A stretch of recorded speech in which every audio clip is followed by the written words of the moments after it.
everyone to the Women's Safety Net.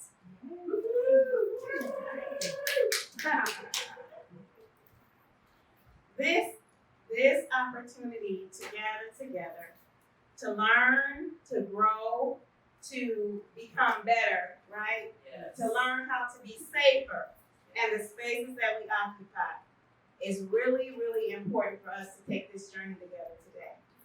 And I'm so grateful that you came to be a part of this. And as our sisters lock in as we go through this process, we know that everything happens for a reason. Everybody is in the right place at the right time all the time. And so we encourage you to participate fully. We encourage you to keep an open mind, an open heart. As I bring our first speaker to you, Ms. Rochelle Morton, I'm going to share a few facts about Rochelle so that you know who you have before you, who's delivering this level of wisdom and insight and experience to help us be safer.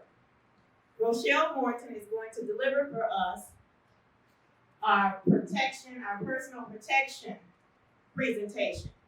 She's going to share some tools and information and again her wisdom and knowledge to help us to grow and be better, stronger, and more safe.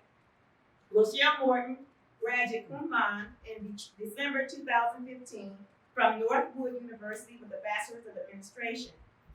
Rochelle obtained her certification in project management in 2004, the Great Lakes chapter of Project Management Institute. She also served on the board of directors for Detroit Edison Public School Academies and Northeast Integrated Health. She also serves as a chair of the State Public Affairs Committee, as well as the Sexual and Intimate Partner Violence Subcommittee of the Junior League of Detroit for the past 3 years. She also partnered with Damsel in Defense, where she holds the title of director with a national team over 100 independent damsel pros. As a concerned resident for the state of Michigan and advocate for personal protection, Morton is aggressively partnering with state legislative bodies and to amend laws that restrict access to non-lethal options for personal protection. After 3.5 years of advocacy in Lansing, Morton's pepper spray bill, HB 5220, to increase the something I can't pronounce content to 18%, was approved by state legislators and signed into law by Governor Snyder on April 3rd, 2018.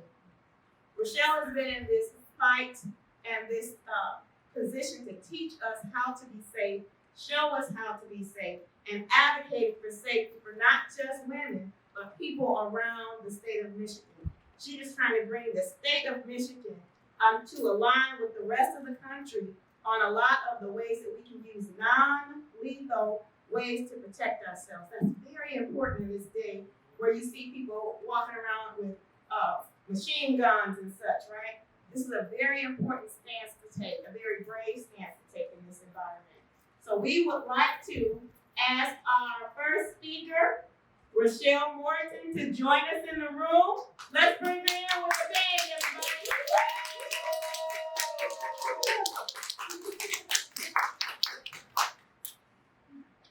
Did she actually say with a bang? Woo!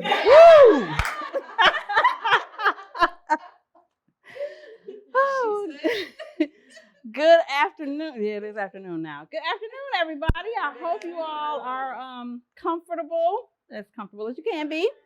Little fan with this summertime. Pretty soon we'll be dealing with some winter and we'll be talking about something else to be complaining about. So, my name is Rochelle Morton. I am, as you all have already heard, a director with Damsel in Defense. I'm also a project manager during the day for Blue Cross Blue Shield of Michigan. My passion, though, is personal protection and safety for women. And so, I know that you all probably know each other, but I'm going to, I don't know if you recognize how important affirmations really are and, how we need to speak to ourselves, especially first thing in the morning. When we wake up, we need to, of course, thank our creator, but then the next thing we need to do is deposit something positive in our own spirit so that we can continue on with our day. So I'm going to do that for you with my own personal affirmation. You ready? All right. I'm active and attractive, and I'm in demand. I'm a mover and a shaker, and I work my plan. I book them, I sell them, and I share the dream. I'm excited, I'm ignited, and I'm leading my team. I'm a woman on a mission. I will reach my goal. I have power, I have purpose, and I'm on a roll. I have a team that's national. They provide the gas. I drive a Lincoln MKC with my damsel in defense cash. Oh, I have something to say, and you need to hear it. It's not about me, it's about your spirit. If you have a dream and you need a fortune, you need to stop, look, and listen to Rochelle M. Morton. Thank you, thank you, thank you, thank you. All right. One of the first things that I want everybody to do is to pull out your smartphone, because we need to get this little piece out of the way. And this is to find out how situationally aware you really are. So, since there are not a whole lot of us here right now, I'm going to bring this around, and I just want you to aim your camera at the whatever this thing, the QR code. Yeah, thank you. Aim it at that, and that way you can start taking the test. This will not be anything that I will see. It's just going to show up for you as far as what your answers are, or what your score is at the end. I'm sorry, I'm not holding that stick. I'm sorry.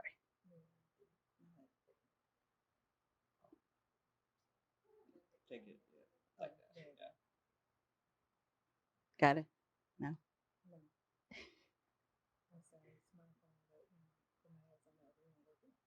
Uh-oh.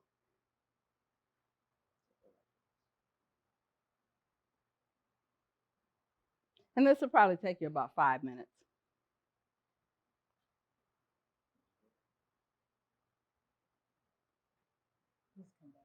Okay. Here, take a picture of this and type that in.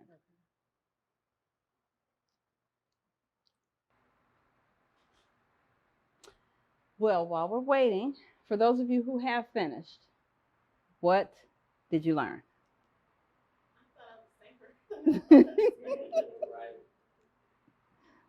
Okay. Well, this was just a little test to let you know how situationally aware you truly are. You know, because a lot of times we think we know what we should be doing and looking out for, but this test will absolutely let you know of some things that you maybe you hadn't thought about before. So I'm going to share a couple of statistics with you. First, college-age women are 4 times more likely to be assaulted, and right now is considered the red zone for college students. This time where they're moving in and they're starting to get acclimated with the campus, this is when their guard is down because they think they're safe, they think they're independent, they're on their own, they're not paying attention. And predators are absolutely waiting for the fresh meat to come to campus. And so this is a time where if you know of anybody, especially a young lady who this is her first time away going to college, this is the time to prepare her with something like some pepper spray or a striking tool, or if her campus actually allows stun devices, that would absolutely be something else that I would recommend.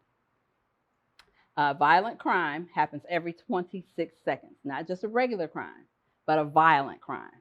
And within the past 5 minutes, 11 of them have happened somewhere. So if you think about that and you look at the news tonight, 5, 6 o'clock, even 10 or 11 o'clock, you're going to hear the first few stories we hear about are the ones where there's been some type of violent crime happening. We just hope and pray that it's no one that we know or that it's not us. 1 in 5 women are survivors of rape. 1 in 3 women experience domestic violence. And here's the really sad one. 70% of sexual assaults occur before the age of 17. So to put that in even greater perspective, when we think about our children, our young ones, it's 1 in 6 boys and 1 in 4 girls. And it's really 1 in 4. Yeah, that's usually somebody they know. It's either a close family friend or even a family member. And it can be an immediate family member as well, because we know that happens and we hear about that too. But with our children, they need to find someone, an adult that they feel safe enough to tell. And a lot of times, they don't feel like they can tell anybody, or they've been threatened by whoever it is that has been sexually abusing them, and they keep that inside, and they grow up to be, a person that has harbored that guilt and that resentment and things like that for forever until they are actually able to release it, and some people never do. But just so that when you're kind of wondering what's going on with a particular person, just remember there's some childhood trauma that may have happened, and you need to keep that in mind and have a level of sensitivity with people when they're having trouble processing or even dealing with you individually. It may have absolutely nothing to do with you, but at the time they're going through something because of whatever has triggered that memory for them. So moving on, because I know I don't have a whole lot of time, so I'm going to try and make this as quick as I can.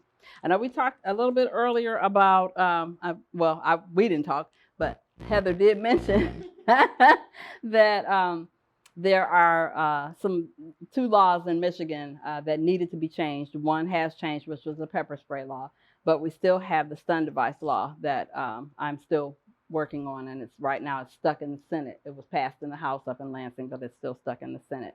And so just to give you a perspective of what the rest of the United States looks like, all of the pink that you see can have stun devices. We need to be pink. And after we become pink, my goal is to then take my show on the road and get everything else that's blue pink for Damsel in Defense to be, well, it's not necessarily specifically for Damsel in Defense, but it's really to help make sure that women have options and that it's not just something that the law allows. And in Michigan right now, the law allows firearms. We don't necessarily want to kill everybody, and I'm not, we are typically, we're the life givers. And so, it's kind of, it's a bit of a challenge for us, sometimes to be able to pull the trigger and actually kill someone, unless our life really does depend on it. But we at least want to be able to have some options to be able to say, well, maybe a firearm isn't appropriate for this, but if I, have my stun device and they hear that electricity, they recognize that I am a hard target and they need to go find somebody else. Because once you hear that electricity, and you don't know where it's coming from, then, you probably you will go look for someone else, hopefully. But for me, there are a number of options that I carry, and I'll get into that in a second. But I wanted to share some other statistics with you. 25% of attacks happen while you're out and about. 67% happen near or inside of your home.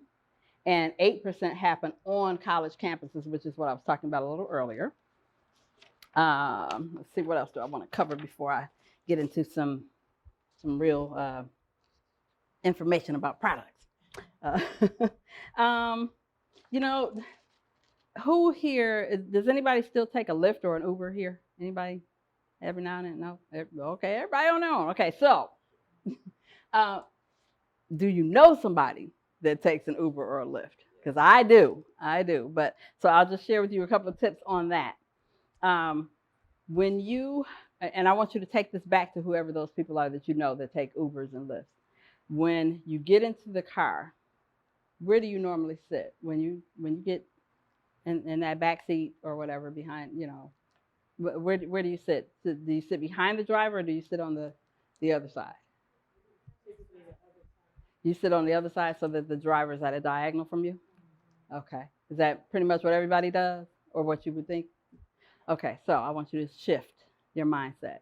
I want you to sit directly behind that driver. And the reason why is because if that driver has a weapon that's on the passenger side in the front seat and you're sitting, at a diagonal, you're an easy target for them to shoot you now. It's kind of hard to take that gun from, if you're sitting in the front and try and shoot when somebody's directly behind you. So you want to now encourage whoever is taking that Lyft to now sit directly behind, because now what they also have is the opportunity, if there's an attack, or if the passenger feels threatened in any way, now you can grab the neck of that driver. You can, grab their eyes, gouge those out, do whatever you got to do in order to make sure that you stay safe. But if you're at an angle, that leaves you at a disadvantage. So that's thing number one. Thing number two, pay attention to the body language. Make sure, again, that I know that on the app, it will show you a picture of the car that's supposed to be coming to get you and the license plate. You want to make sure that all of that lines up and that you don't hop in the wrong car. We've heard some real horror stories of girls that are leaving clubs and they hop into the wrong car. And it was intentional that driver, whoever that person was, came and just picked up whoever because they intended to do some harm to somebody. And if you're kind of, inebriated, not really paying attention, and you hop into what looks like the car that you called, you could be headed off to someplace pretty dangerous. So you want to be careful of that. And I'm going to move on because I know my time is limited. So I'm going to talk about some products now. I will show you what I carry. This is what I carry every day, no matter where I go. Now, it may look like a lot, so I'm going to tell you what's on here. So this is first of all, this yellow band, this is called the arm candy. This is one of Damsel in Defense's products. And what it does is it helps keep my hands free. So in case I'm loading things in and out of the car or I just need my hands free, I still have access to my protection and it's not buried down in something like that, which is a purse. Because one thing you don't have, and again, let me just stress, you have 2.6 seconds to respond to an attack. That's not a whole lot of time. And you have to remember that you're being caught off guard. Your attacker has been planning all day long, and they've been waiting for a lady with some glasses and something wrapped around her head. That's his target. Perfect. So you got to be ready, which means in that 2.6 seconds, you got to be able to have access to whatever you need. And you got to be paying attention to all of your surroundings. You want to, whenever you enter into a room, you want to look for that exit sign. And you want to figure out if something happens, how quickly can you get to it? Because when something happens, everybody starts running out and they're running any and everywhere. And if you don't know, you'll follow them. That could lead you right into a dead end spot. So you want to make sure that you know how to get out. So again, this is the arm candy. On here, I have a breakaway key ring. And on the breakaway key ring, I have my car keys, which are separate from all of this protection that I have on this other end. And the reason why that is because a lot of people will put everything on the same key ring thinking that they're going to be safe. But if your attacker gets a hold of your keys, now what? They're going to use your protection against you. You never want to equip anybody with your protection. So with the breakaway, this is magnetic. So if somebody tries to snatch my keys, this is going to pull apart and they can have those keys, but I still have all of my protection in my hand so that I can still fight in case they weren't interested in my keys at all, but were really interested in me. The next thing, and I'm going to pass this around real quick so that you guys can see what this feels like. Put one on this end and one over here. This is your striking tool. This is called a socket to me Kubotan. What I want you to do is to wrap your fist around it, thumb at the top, ball your other fist up, and tap, and then tap the back of your hand. Just tap. Do you feel that? Does it hurt? Okay, so you won't be tapping when it's time to really inflict the pain on your attacker. Now you've got a solid piece of aluminum in your fist instead of just an empty hand or keys laced between your fingers where you get like, I don't know, a ½ inch or less of metal to think you're going to inflict some pain on somebody. The other thing that is key is some pepper spray. Pepper spray, the pepper spray that I sell with Damsel in Defense has the highest amount of the oleoresin capsicum.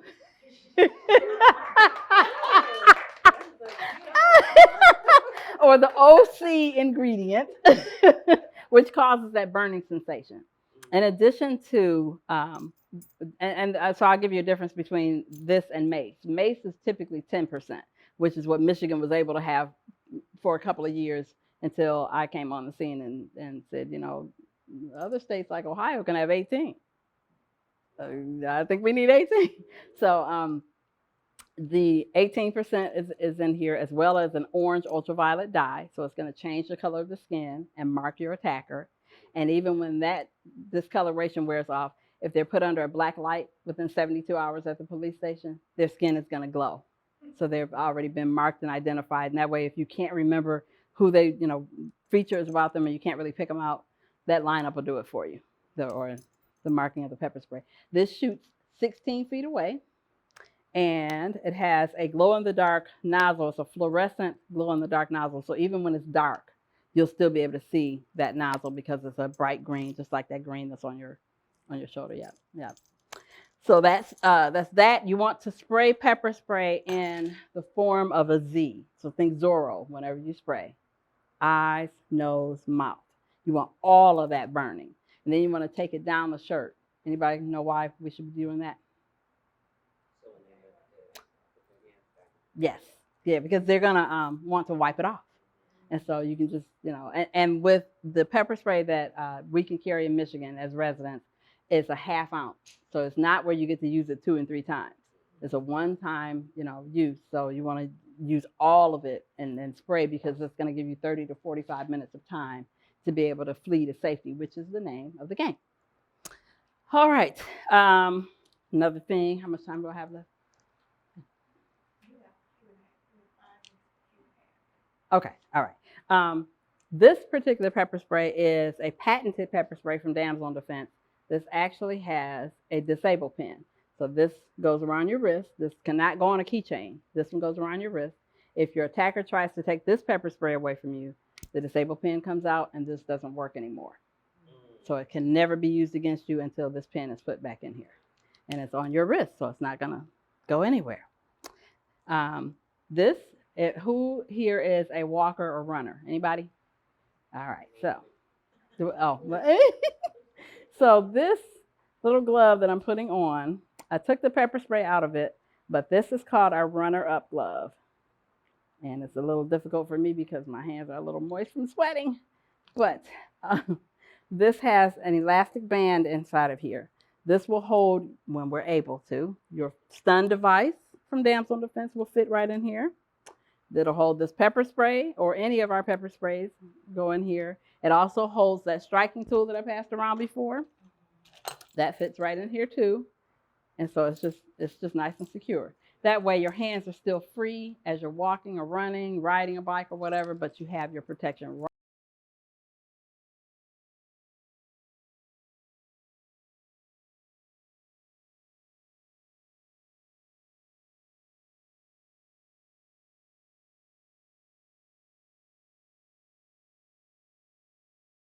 down that electricity and be able to scare somebody off. But I also have my pepper spray, my striking tool, and then I also have the audible alarm with a flashlight on here as well. And the reason why that's important is because, and a lot of times we think if we have the key fob to our car and we can sound the alarm, that might, draw some attention. It's really not. When you hear somebody's car alarm, you just keep moving. But when you hear something, and hopefully this one, when you hear that, that's very different. It's very different, and that is going to draw some attention. And the other benefit to something like this is for our children, because when they go into public restrooms and there are, some people lurking in there that actually plan to do some harm, the one thing that they do is they'll cover the child's mouth. So if the child's mouth, and another thing that we tend to do with children is when we hear screaming, we think that they're just kind of playing, we just ignore it. But if they have this alarm, the attacker is not expecting it, and because you gave it to them, and if you're in the vicinity, now you know that something's going on in that restroom. You need to get to your child and grab, security or whoever and get some help. So if you get them one of these alarms, make sure that you tell them that it's not a toy, but it's something that even they can have at their, under their pillow at night, because as we know, sometimes predators will break in and snatch up children right from the bedroom, and we don't know until the next morning. So those are some things. Let me talk real quickly about the road trip. I'm going to talk real quick. Okay, so the road trip, this is something you need in the car, in every car. This is a bright flashlight, a dimmer version, and the strobe to disorient. It has emergency beacons on the side and magnets on the head. You put that on the hood of your car and let first responders know you need help. It also has the alarm as well, so that in case you need to scare off anybody or draw attention to yourself because you're feeling unsafe, you can do that. It's got a little blade up under here, and you probably can't see it from there, but there's a little blade that cuts the seatbelt off of you and all of your passengers. Then this is your glass breaker. You just put it up to the corner of the glass, not the middle, because that's the thickest part of the glass that is very difficult to break. But the corners are where you actually are going to apply some force and break the glass. And so this, all you do is put it up to that corner, push it, and it will shatter the glass so you can get out of the vehicle safely. This does not require batteries. It comes with a USB cord. You can charge it up right in the car, plug that cord in right here. If this is fully charged and your cell phone is dying, you can flip that cord around and charge your cell phone right from this flashlight. So I'm working on getting this in every Detroit police car because they don't have an all-in-one kind of tool like that. And so it's important. The last thing that I'll talk about is the wonderful junk in the trunk. So it also has a reflector on the back. On the front side here, it has Velcro strips. So if you put it in the trunk and you put it against the fabric that you may have, this does not move. It will not slide around. You will be struggling to get it off, but it does work. And you've got, again, the reflectors on the inside. We've got, let me see, how will I hold this up? I'm gonna do my best to hold it up and show you everything that's in here. It's got jumper cables. It's got a couple of different flashlights for you, Phillips and flathead screwdriver, a tire pressure gauge, the bungee cord that's in my hand, some playing cards in case you're waiting on AAA for an hour and a half and you're a little bored, some waterproof matches, a first aid kit, a hypothermia prevention blanket is in here, an adult rain poncho is in here, an ice scraper, because it is Michigan, and some additional flares that you can put out as well. So that's the junk in the trunk. This goes, again, in the trunk of the car. So now I will open it up for questions because I know that we're running out of time. Questions? Yes. So with the pepper spray, Yes. for those that like when you're in a frenzy, how quickly can you activate the pepper spray? Do you have to twist, turn it, or? So I'm glad you asked that, because what I want you to do, if you have pepper spray, I want you to practice sitting wherever you're sitting, watching TV or whatever, practice opening and closing, because this is locked. Open, close, and you can hear the click for it being closed. But it's open right now, and I'm not going to push the button. But if I did, I could spray and everybody will be out. It's very, very, very strong. That when you spray, hurry up and get away, because the smell alone will cause you to have trouble breathing. But you want to spray that attacker who will absolutely have all the trouble in the world breathing and controlling all kind of stuff that's coming out. It's just gross and disgusting. But that's what they get. Yeah. So yeah, you want to open and close. There are a couple of different pepper sprays that Damsel Defense offers. This one is the one in the pouch. A lot of people will get the one in the pouch because they don't want their kids to have access to it too quickly. We also have one that is the hardcore, which almost looks like this, but it's already open, so that you can quickly get to it. So again, it's the same thing.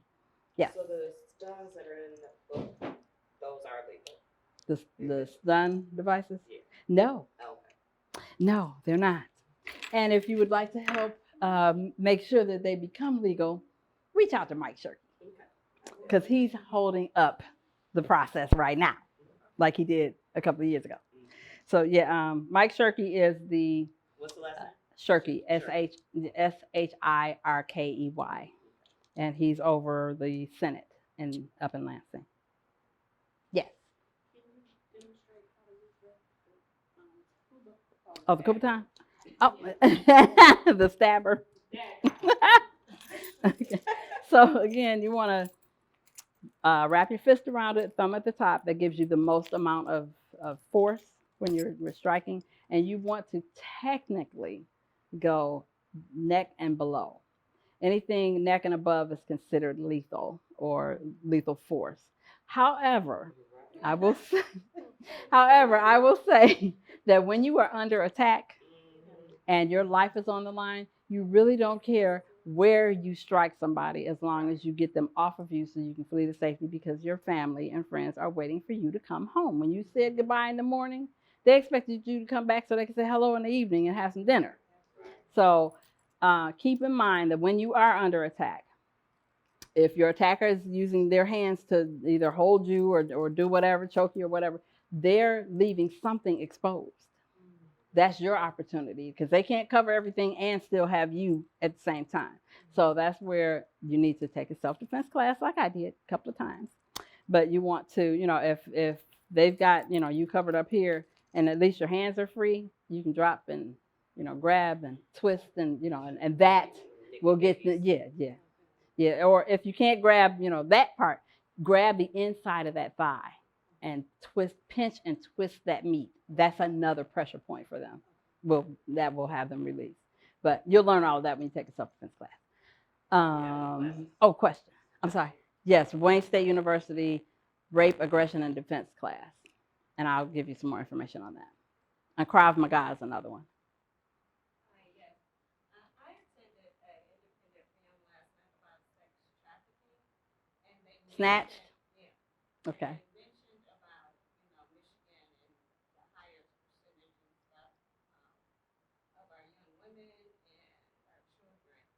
So with this, I guess I'm at a disconnect because that was one of the questions, like what kind of things we can equip our, our women and children with after Mhm.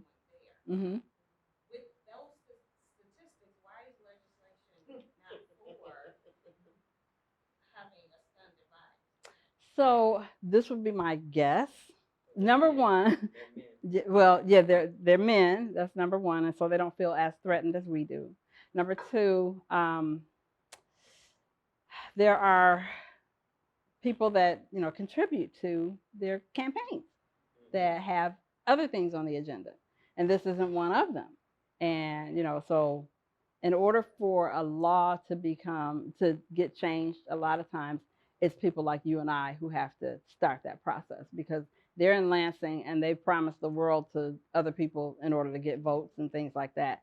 We need to make sure that they're putting our safety first.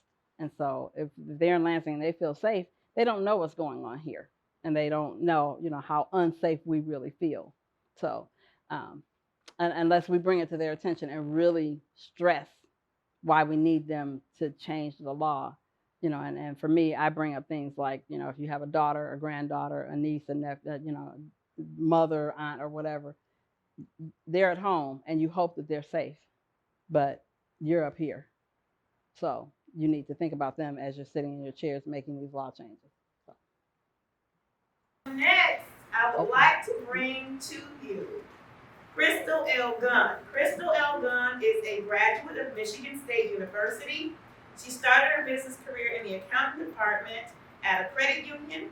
Within a year, she was hired as an accounting manager, moving shortly in 2 years to vice president of that bank, of the credit union. She was the youngest and only African American in Oakland County chapter credit unions at that time. So a huge accomplishment. While serving as a VP, she learned the importance of having all staff members share a common goal to aid the overall business success. She mentored and coached staff, helping them to perform their greatest potential while in that role. She left the credit union to start a new career to become a mortgage broker, where she utilized her knowledge in operations to lead her staff with recruitment, coaching, and training. Within 6 years, she built the company to an additional 4 branches and ensured productivity and compliance in the process. Where we get to enter her life today, as she is the president and founder of the Amazing Women Network, which is designed to empower Black women to achieve their highest level of greatness by supporting resources and network of women uniting together to change their lives and one another, their communities, and ultimately the world. AWN pillars are reclaiming personal power, mind, body, and spirit, reclaiming financial power, increasing social involvement, and supporting each woman in owning and honoring her unique brand of amazing. So I would like for you to welcome to the front of this beautiful audience, our sister and friend and financial strategist, Miss Crystal L. Gunn. We good now? All right, fantastic. Hello, everybody. Hello. So I got a lot of information to share, so I'm gonna try to keep myself on track because you know I can go that way, right? So I am Crystal Gunn. Heather just gave you a whole lot of information on me. In your folders that Heather is passing out, on the left-hand side, it is my whole bio and some other goodies in there. Take a look at those goodies after. Right. Take a look at those goodies afterwards because there's some special offers in there. The things that I have, you all are actually witness to something that really wasn't supposed to happen until October for me. So take advantage of those offers. I like to give people who actually show up some love, right? Hand side is your homework because, you know, those that know me know that's what I do. So financial strategist, financial coach. If you know me, you know I'm all things, especially Black economics and economics for women. And without getting into my whole story, you know, we all have this financial relationship, and most times it's built by somebody else. We think our financial relationship is built by us, but it's really built by others, right? And it is that financial relationship that, you know, can make you, can break your heart. But it was me going through what I went through, right? That storm that I went through, from financial relationship being here to financial relationship being here, and having to go through that storm and learn and bring that financial relationship back up to where it is now. And it was through that storm that created a passion in me for to really and truly go back and help those Black women through that storm, whether it's small or large. If you're in the midst of it, you can't always see your way out of it, right? So it's what I love. I could talk about it all day long. So that's why I'm trying to stay on track. So I'm going to talk today about something that you don't typically hear in a financial workshop, right? So, and it really and truly impacts our financial relationship. So let me ask you a question, and I'm looking for 3 answers here. So I'm looking for some volunteers. When you hear the term,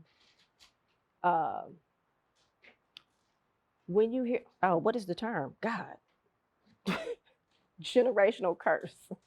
When you hear the term, I know, it's 53, child, that's what it is.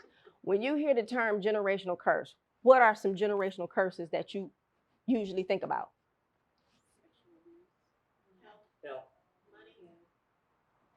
Okay, wait, what?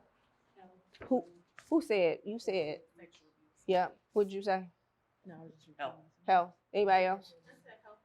Health and money. Okay, when you talk about money, give me an example of what. Like the way my parents spend money is how I spend money. Anybody else? Absolutely. Yes, ma'am. Oh, that's a good one. Could you pass that back to her?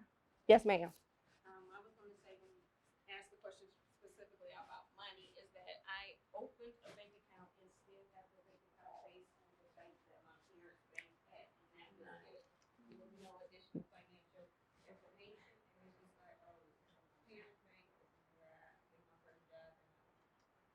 Creating that financial relationship that you had nothing to do with. Anybody else? I got one more.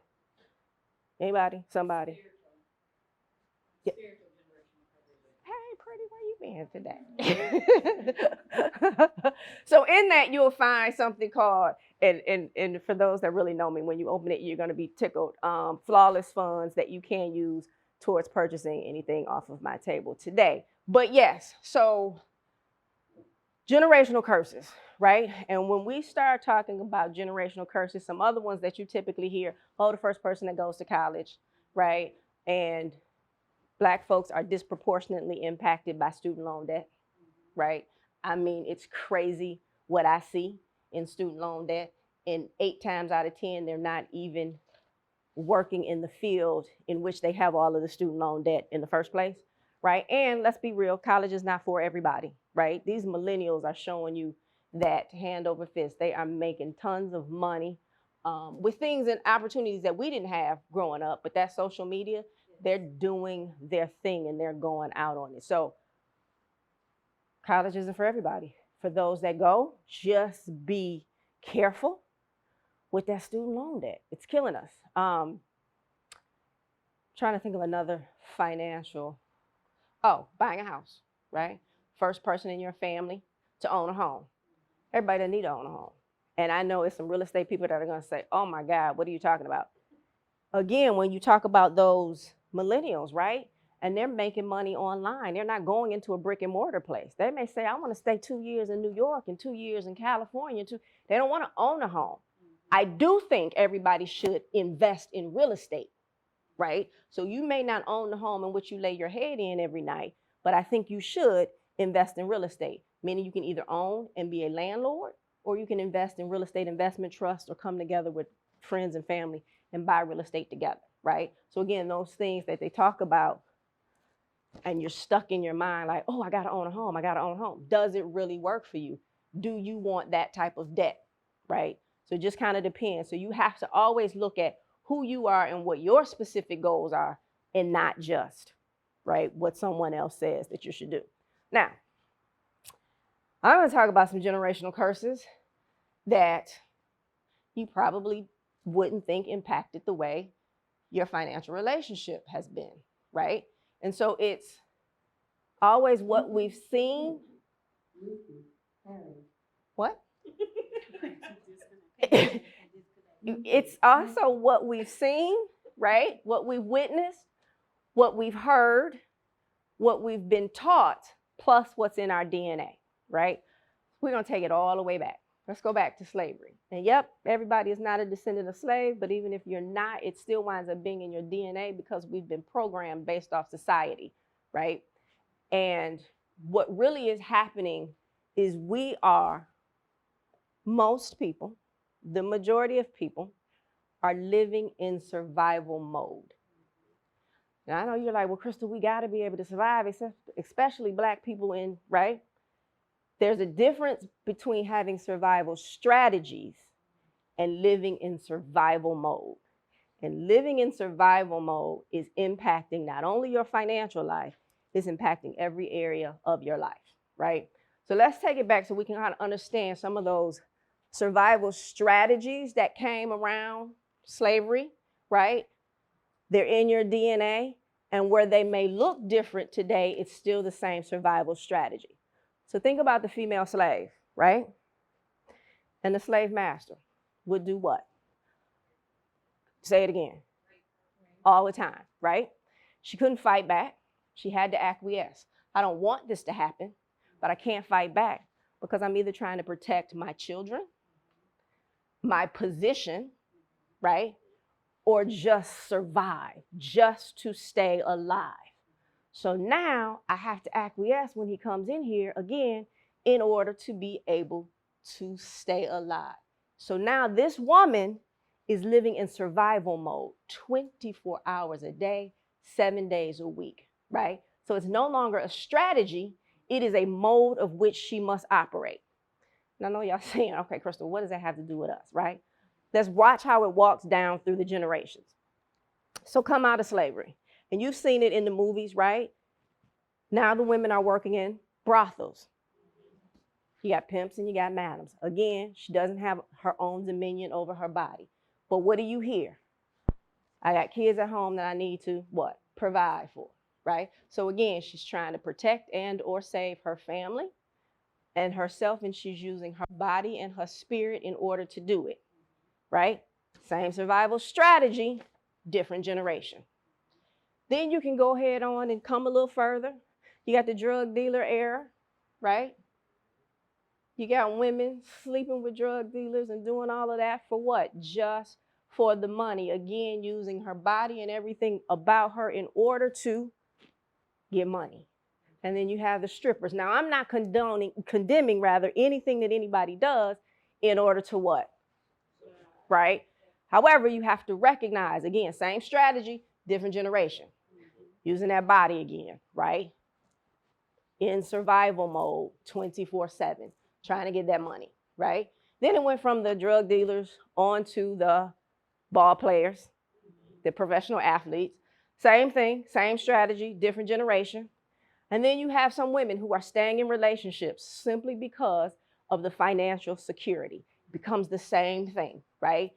The same thing. And I've heard women say, first time I married for love, second time I'm marrying for money, right? But it's that thing that has been passed down from generation to generation. Same strategy, we're just using it different now. And I'm talking about finances today, but that impacts every area of your life, right? Then it's think about the slave who worked in the big house, right? They don't want to work in the field. So what are they going to do? They know it's only so many people that can work in that big house, right? So I'm going to do whatever I need to do to protect my position. So now, all these years later, you're in corporate America, and you got folks that look like us that got executive positions. They're not trying to let you in. They're not trying to give you a raise. They're not trying to open the door and let somebody else come back in, because they know they're only going to let so many of us in corporate America today have those positions. Same survival strategy, right? Different generation, right? Then you also had, back in the days of slavery, the use of poison to kill or to make ill slave masters, right? Because, God, if we kill him, maybe we'll get a better, or if they're sick for a while, maybe we can get some reprieve, and you know what I mean? So the use of poison. We still use poison today. Alcohol, drugs, sex, shopping, retail therapy, eating all of the wrong foods, right? To kill our own pain. Same survival strategy, right? Just a different generation, right? All right, any questions? And I know you're saying, Crystal, again, we got to have survival strategies. We absolutely do. And somewhere along life, something broke your heart. Somebody, life, stuff happens, and a survival strategy kicked in, because you have them, they're inherent in you, right? But then you started living in that survival strategy. It became your mode of operation, right? And so from that, you've created this self-image. And we wear these self-images like a badge of honor. So raise your hand if you identify with any of these self-images, as I call them out. Independent, nice, go-getter, dependable, hard worker. Jamie just said, I'm just leave my hand up, right? So those are all self-images, but the survival strategy is, if you're an independent woman, what do? You usually do it yourself, right? Something happens, somebody let you down, work, family, friends, whatever. Right. They lay you down and you say, you know what, never mind, I'll do it myself. And instead of doing it yourself for that one thing, that's become your mode of operation, right? But as a result of that, you experience burnout. Anybody ever experienced that? Absolutely, right? So that self-image and that survival strategy, as we operate in it as a mode, a survival mode, it's really doing us a disservice if we don't recognize it and then turn it off, okay? Nice. You never say no. That's the survival strategy. And then you wind up being a doormat. Right? Because yeah, I'm going to call Brenda. Brenda going to do it. Right? Never mind the 15 other things she has on her plate, but I'm going to ask her to do it, right? And I was at a dinner a few weeks ago, and it was probably about 18 women, the youngest being in their late 20s and the oldest being mid-50s, right? And so we were talking about these very things, and I mentioned this. And one of the young ladies, and I had to give her tons of credit, she was in her early 30s, not over 35 yet, has a husband, 2 kids. And she said for 30 days, anytime anybody asked her to do anything, she said no. She said there was things that she wanted to do. She said, but she had to train herself to say no, because she never said no. And she said, God, there were, events I wanted to attend. There were places I wanted to go. There were things I actually wanted to do. She says, but she had to take control and say no. And I had to say bravo to you, because so many of us won't say no for whatever reason it is, right? And then there's the last one that I'm gonna talk about, strong Black woman. I hate it, don't call me it. I'm not. I don't wanna be it. But you see it every single day on social media, right? You see it. And it's working from before sunup to after sundown, right? And that's the other thing. It is those survival strategies that have been passed down in our DNA, but it's also, what did you see when you were growing up? Did your parents work from before sunup to after sundown just to make ends meet, and they never could make ends meet? And then you're like, oh my God, you look at yourself and you're working before sunup to after sundown. And you may or may not be making ends meet, but has been passed down to you. It's what you witnessed growing up. The other thing is, what did you hear growing up, right? So did you hear, anybody, what did you hear growing up as a child in your house, whether they were talking to you or not? What did you hear? One of the, money doesn't grow on trees, right? Turn those lights on. No, that's still a good one though, right? But money doesn't grow on trees, or you got to work hard for the money. Donna Summers even did a whole song about it, right? You got to work hard for the money. Or you heard rob Peter to pay Paul. And you in some instances, you heard your adult family members or friends of the family talk about the people in the neighborhood that had money, but they talked about them in a negative way, right? Oh, he's either pusher, pimp, whatever, or that shiesty pastor, or they're doing something illegal. So subconsciously, you don't want to be that type of person. So your relationship with money has been scarred from the beginning, right? Because you don't want to be that type of person. That's who you associate with having money. I don't want to be that type of person. Guess what? Money's not coming towards you. So you really and truly have to go back and look at the things that have happened in the past. And then what we're doing is we're teaching our kids the same thing, right? If I'm working from before sunup to after sundown, now my children think that's the only way that you can work to survive. And that's not true, right? These millennials, some of these millennials are showing it to you every single day. Or we're telling, had a conversation with somebody, and she was talking about her nephew. Young guy was doing whatever his business is, making a whole lot of money, and she was giving him credit for that. But in that same breath, she said, yeah, but he never went to college. Well, he ain't need to go to college. Because as his cap, he making more money than you, right? But we have to go back and we have to unlearn those things that have been instilled in us. We also have to watch the things that we say. I've been slaving all day. What? Right? So it's those things that just come out so naturally, right? And we don't even know how they're impacting our relationship with money. And like you said, you got the same bank account. I'm sure you have others, but you definitely have that same one because that's what your mom banked. You don't even know, and you might, just because I know you personally, you might not even know what's the benefit of me banking here, right? But I'm doing this because I've always done it because my parents ... right? Okay, enough of that. I think you got it. That strong Black woman is killing us, right? The stress and all of that, because if you're working from before sunup to after sundown, when the heck can you take a break? When can you do anything? And I need to get something out of a folder. So let's open the folders. On the right-hand side is your homework assignment. You don't think if you know me, you were gonna come in here and not have something to do when you left. So usually, if I have a full workshop that I can do, and I typically do the power of 7 when it's a mixed crowd, men and women, when we talk about legacy, budgeting, credit, income giving, savings and investment, real estate, and retirement. Today, I'm gonna talk about just 3: legacy, budgeting, and credit. So if you look on the second page, you have a picture of, which I just think he's become my mascot, the Sankofa bird, right? And it is an African proverb. It is not wrong to go back for that which you have forgotten.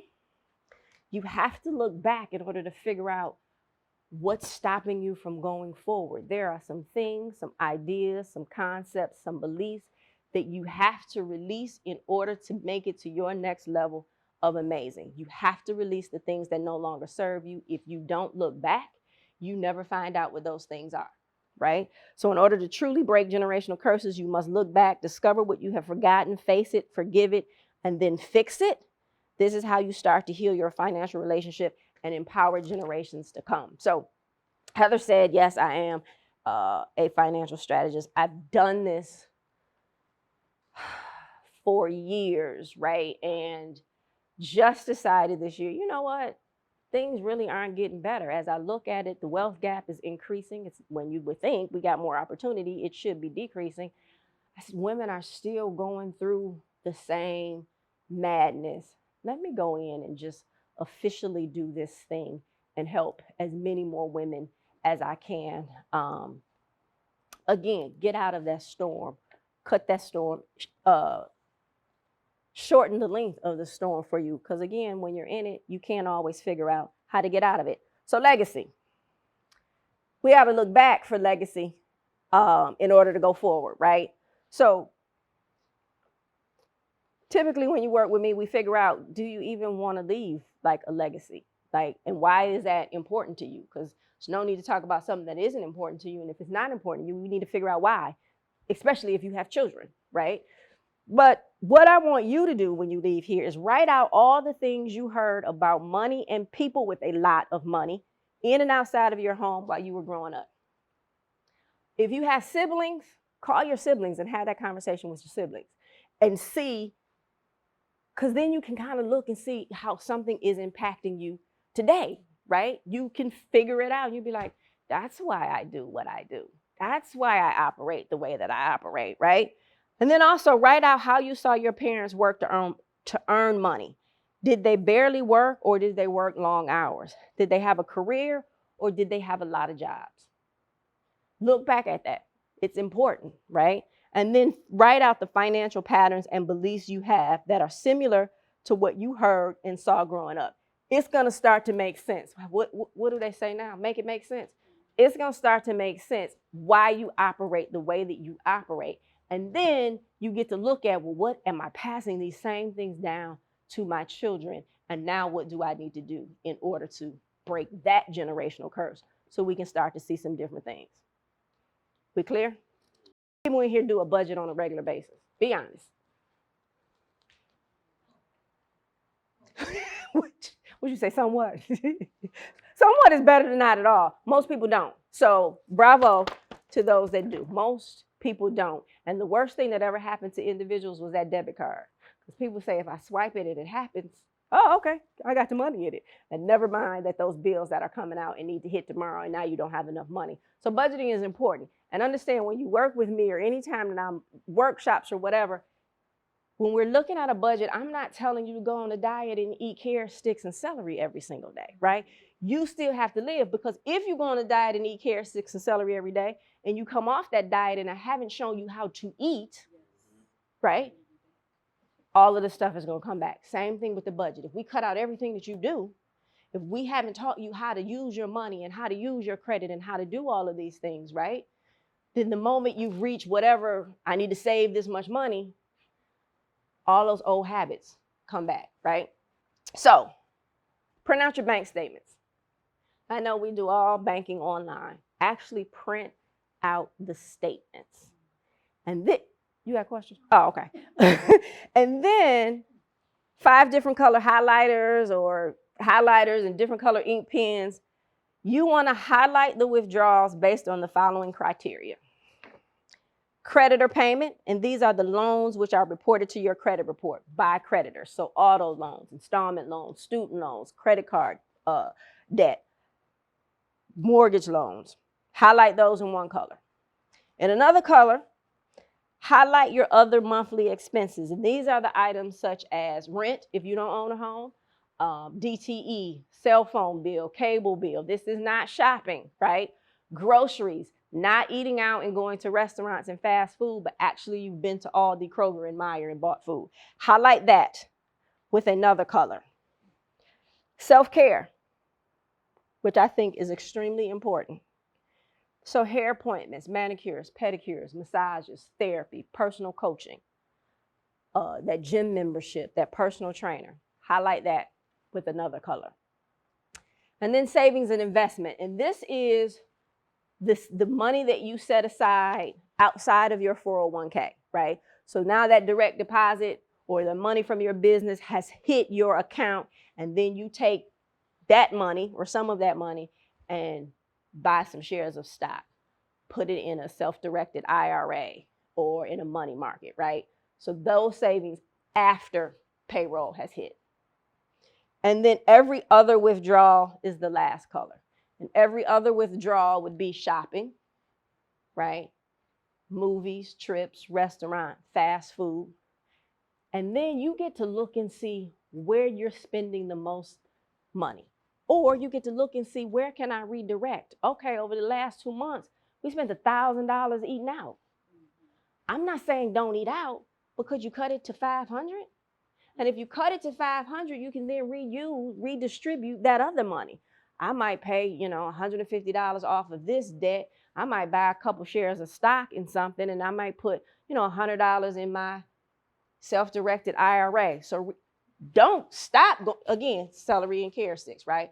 Don't stop that. You should stop the fast food, but that's a whole nother story. But is there some way or somewhere that you can redirect the funds to work for you as opposed to against you? We need to know where our money is going, and every dime should have a job, right? Every dollar that you have should have a job going somewhere, even if it's, eating out, even if it's paying the rent, even if it's everything should, and you need to know where it's going, because if you don't know, guess what? Someone else knows. Because every commercial that you turn on and everything, we have been targeted. And when I say we, I mean the Black community as consumers. We buy everything and don't own enough of anything, right? So this is one way to get you to start. Then you can see too, wait, I didn't even know this was still coming out of my account. Let me stop and cut this off, right?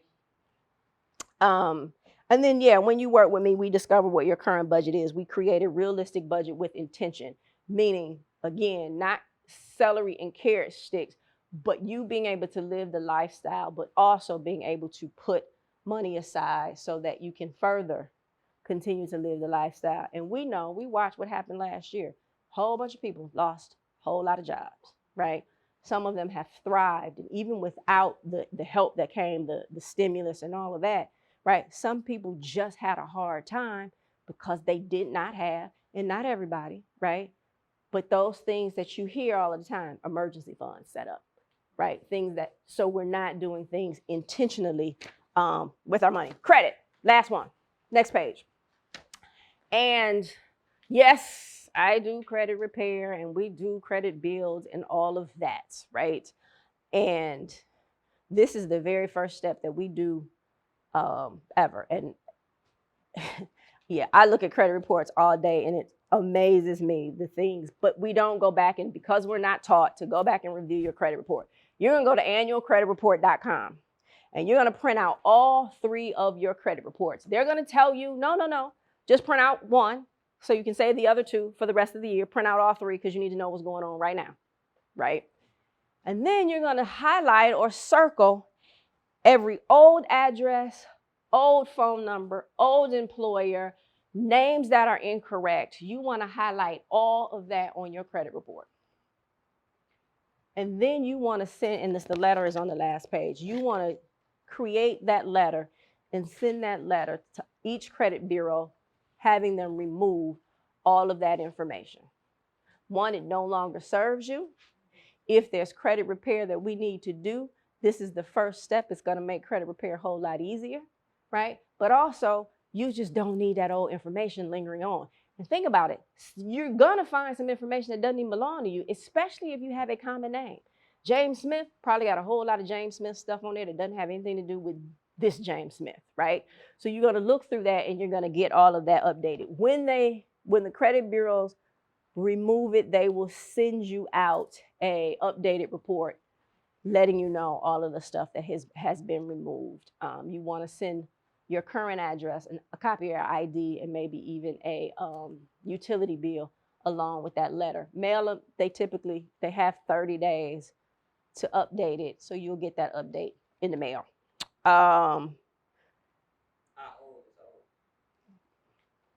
Do you live there now? Right? So that address that you lived before, That's old because you don't live there now. That phone number that you don't have now, that's old. That job that you're not working with anymore, that's old. Remove it all. You don't need it. It doesn't need to be on there, right? And again, we're from the credit repair side, we are ending the I just lost the word. Thank you. That wasn't it. The association is what I was looking for. But yeah, the relationship. You're breaking the association from those old things. And again, it no longer serves you. So it's getting rid of things that no longer serves you. Anybody have any questions? Because I know Heather gonna pick her head in there again and tell me I'm done. Yes, ma'am. Question in regards to when you were talking about surviving and the how can we, I guess, change that, if you will, from being from a survival mode to survival strategies for it can, so that it can now work for us. Now that we're in the know, now that we're under the understanding of what those modes mean, how can we now shift it to reflect in the positive? Yep. So you first of all, you have to identify what that survival strategy is, right? And recognize that you are operating in survival mode. And again, how does being that independent woman, how is that impacting your financial life, right? Does it mean that if, okay, you need help with fixing your credit or getting out of the storm, right? But you're so independent or personal that you then won't go and ask somebody to help you, right? Being an independent person, if it's your business, you need a team. Are you not willing to ask somebody for some help? Hey, y'all, I need some help. Could y'all come, right? That's a big thing for me. That independent, right? That's a huge thing for me. So you have to figure out and watch how you're operating in that thing. And then how do we create the plan? And in some instances, it has to be baby steps, right? So if you're always accustomed to saying, I'm gonna do everything myself, okay, you may not have an event and say, I'm gonna ask everybody for help, but it might be, hey, could you come over and help me do, right? But to recognize it first and why, and then part of also recognizing it is what's the negative impact that it's having on you? When you start to see that negative impact, you'll be like, doggone it, I'm tripping. Why am I doing this? Right? Right. I'm tired because I'm doing everything. Is that good? Anybody else? Anything else? You got a question. I know you have a question. Look, you should have a question. See? But, okay, so I'm glad you said that. Why later? Because it's not meant to relate to other things. And that's the thing, right? Whenever we come to, and then oftentimes we don't come together. We've been taught, and everybody has heard this, I know. What happens in this house stays in this house, right? Everybody's heard that. That's one of the biggest things that's killing us, right? Now, of course, everything doesn't go outside of the house, right? But some stuff has to go outside of the house because guess what? The people inside of the house can't fix it. And you need that help. I remember when I ran a housing counseling agency, me and your mama, right? We used to have to, we couldn't just have a foreclosure workshop and say it was a foreclosure workshop, right? And if we were going to such and such church, they wanted to have a foreclosure workshop, we couldn't say we were having a foreclosure workshop because the people at the church who were in foreclosure wouldn't come because they didn't want anybody else to know they were in foreclosure, right? And it's like, are you kidding me? So we had to make it like a community event. So now we got DTE there, and now we got, you know what I mean? In order that they could then go and have this conversation with this housing counselor and not look like they were in foreclosure, right? We have to get out of it. And I'm not saying you get on social media and you broadcast your business, but you got to find the person, whatever it is. And I believe everybody should have a coach throughout their life, several different coaches, because you need somebody to help you to get to the next level that's already been there. We have to stop holding on to that thing. That's another survival strategy, right? That silence is a survival strategy. And a lot of times, silence is killing us. Talk about it, you find out you're not the only one going through it. It's not abnormal.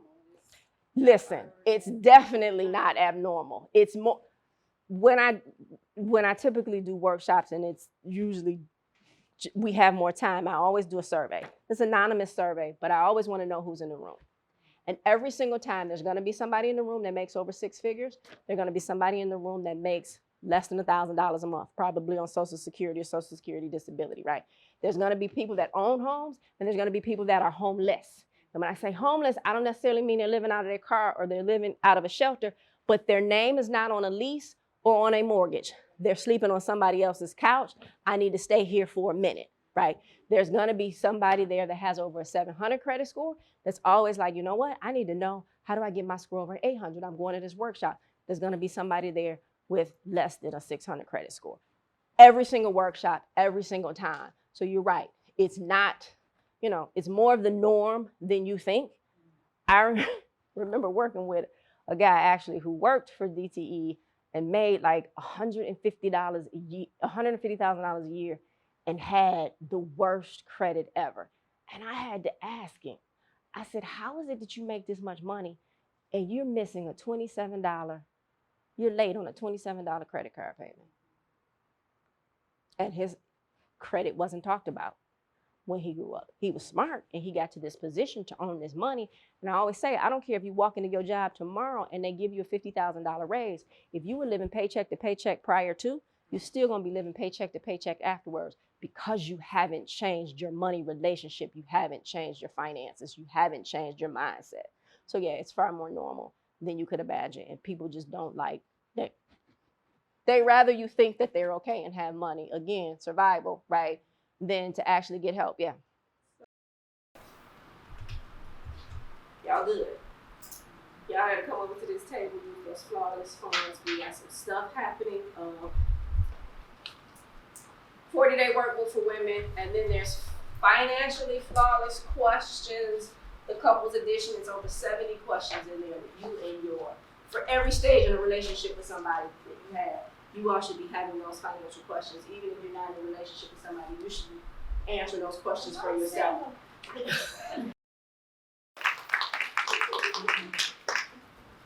Okay, so this next person, and I have to read it. So I'm gonna read you what's up here for Miss Heather. Facilitator, writer, author, consultant, and personal change coach. She has trained, consulted, and coached more than 20,000 from ages 3 to 94 through a variety of training that includes entrepreneurship, professional development, and self-discovery. Additionally, she has coordinated training programs, workshops, seminars for organizations, corporations, and individuals. And then I had to write my own, right? Heather is one of the most dynamic women that I know. I'm honored to call her a friend and most importantly, my sister. Heather has a way, if you know her, she has a way of impacting your lives in ways that you could not even imagine. If she ever says to you, I have some insight for you, take a seat, record it if you can, and be ready to hear some information that I promise you will blow your mind. It's so funny because people are scared to have conversations with her for that very reason. Like, I'm not calling her back. So if you are ready to change your life, Heather Mann, personal change coach, is the coach for you. Please give a warm welcome for Miss Heather Mann.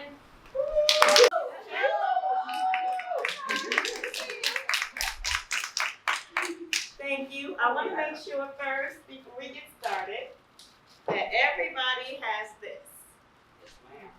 No. If you don't have one, let me give it to you. I'm going to ask you to first acknowledge my thank you, my personal thank you for being here. So start with that from my heart. Oh. The chocolate melted all over the place. Oh, did it? Oh, well, let me give you another. I don't know if I need the curd. You must be hot stuff. You must be hot stuff. Start it up, right? Okay, so everybody has this, right? Yes. The seal says thank you. Thank you. Thank you. Thank you. And I'm going to tell you really quickly why I'm thanking you right now. We have a work to do, and because you're here, you're part of this work. This is our self-work. And if we don't do it, we're already seeing how the bottom is falling out of our families. The bottom is falling out of our community because the anchors, that would be us, who need to be in the gap, who need to be anchoring this whole system down, we're not doing our self-work so that we can elevate to be at the spaces and the places where we need to be and the times we need to be there. So the more you do your self-work, the more you gather information, the more you heal, the more you feel safe. The more you can do that, the better our families, our communities are anchored in something of substance. And so I thank you. Let us break the seal.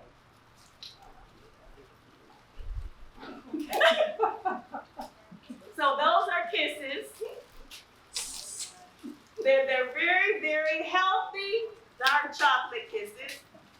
And then there are the crunchy almond kisses. So almond is in gold. So if you have nut allergies, set yours to the side. I have plenty more on my table. All right?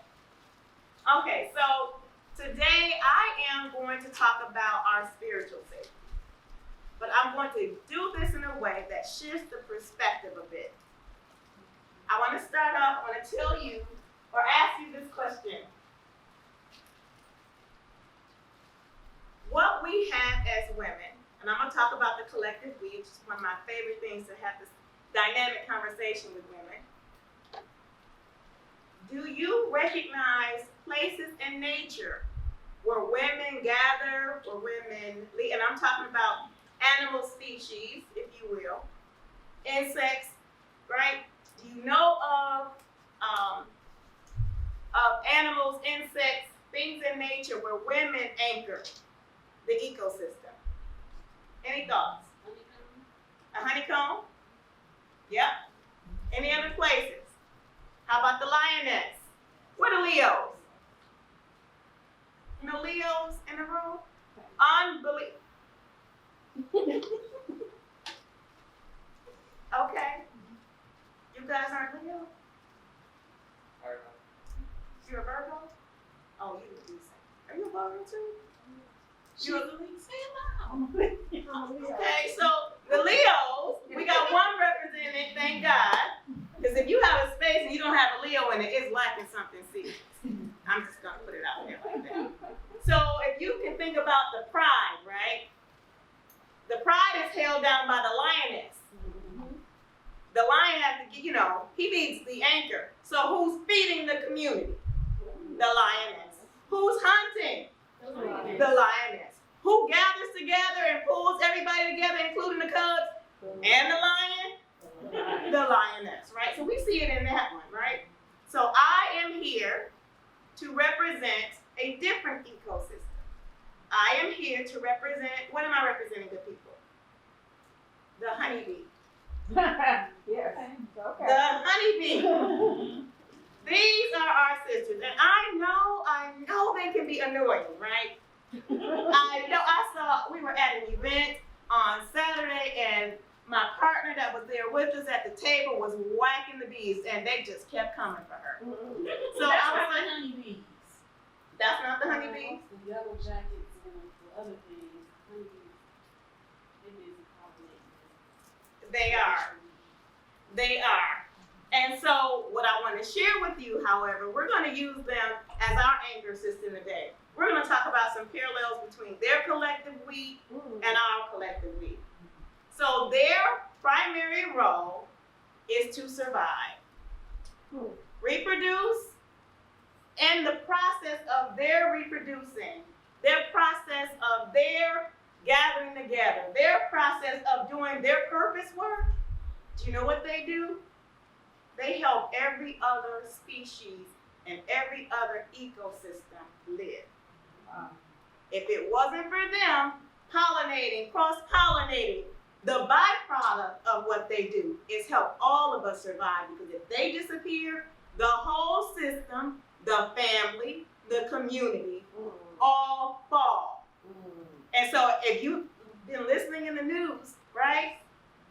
you've been listening to, we have to make sure that we're preserving them, Yes. right? We have to preserve them. We have to preserve our youth. Because if we fall, our families, our communities fall. What are we seeing? The people who are exiting out here the fastest are our boys and our men. Why? Because our ecosystem, our collective we is severely off balance. We're not doing enough self-work to be able to change our ecosystem. There are not enough of us working in purpose, working together to build our ecosystem. So we're going to change some things today. So what I want you to do, these are mostly new pens, so you know you got to do a few scratch tests. Take out your pen, take out a note card.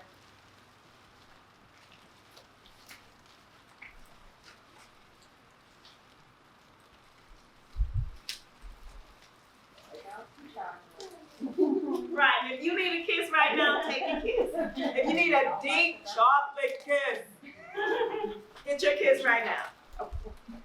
If you need a crunch and some extra energy, take the almond first, because that's what they do, right? Almonds are good for us. Helps to boost our energy. So I heard it was a clear ball at the tip of the ink pens. You might need to pop the top. I can make a dirty joke. Yeah. Anything.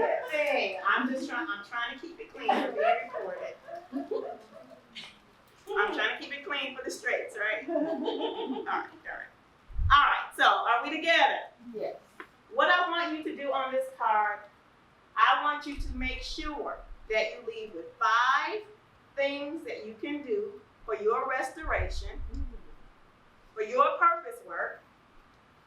The second card, you must leave with 5 phone numbers of 5 sisters in this room.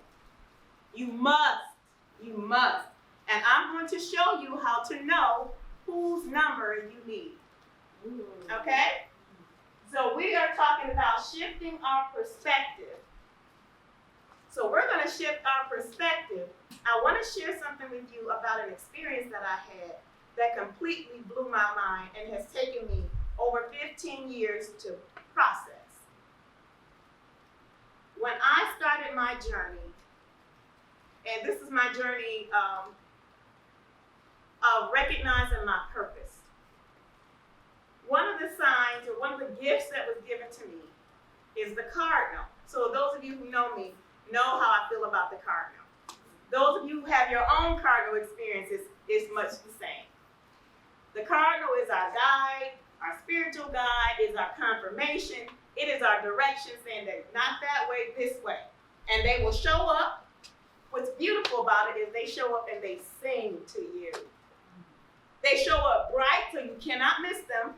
However, the male cardinal is a bright red, much like our sister. The female cardinal is often a more burgundy-ish color. Hers is kind of like faded, right? She's not as vibrant as he is, but she, believe it, is directing what's happening. She's telling all the time you hear them communicating back and forth. They work in unison. They work as a couple. And if you see one is not far behind because they work together for their ecosystem. Just a sidebar. Okay. So, there have been times in my life where the cardinal has shown up. One of them was, this is my very first experience. I was invited to go to this conference, this women's conference.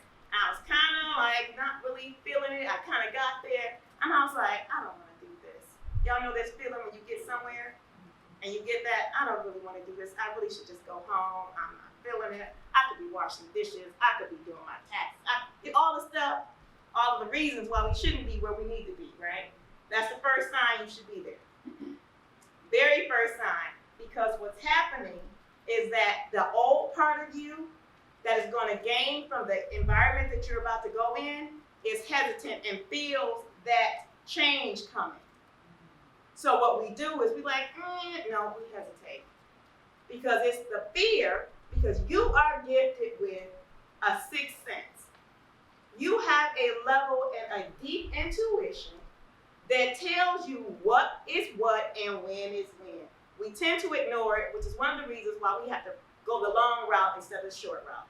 If we listen, we take the short route. Don't date him. This is not a good direction for you, but he is so X. Whatever your X is, right? I don't mean X, I got some of those, not that kind of. Whatever your unknown factor is. Your intuition, your gut, and everything about you told you, no, this is not the right time, this is not the right one. Right? That intuition, that's what I'm talking about. Not the fear part, not the hesitation part, the intuition. It's a very distinct difference, and we know it, but we typically ignore it because we want to take the long way around. Some of us just have to take the long way around. And that's okay because you're still going to get there. You're just going the long way as opposed to the short way because what is for you is for you. No direction, no choice, no decision is going to withhold what is for you. So put that fear outside the door. We're going to leave that outside the door today. It's a shift in your perspective. We're shifting our perspective. So, what I want to share with you about the Cardinal story is that when I walked up to this event and I did my hesitation, a cardinal flew right up over the door. Like, if I didn't need a sign, I was like, okay, I'm going in. When I went in the door, I had the most amazing awakening of my life being in that space. What I saw was the collective we. And what I mean by the collective we, I want you to put in your mind with me, write this word down. W-O-M-E-N.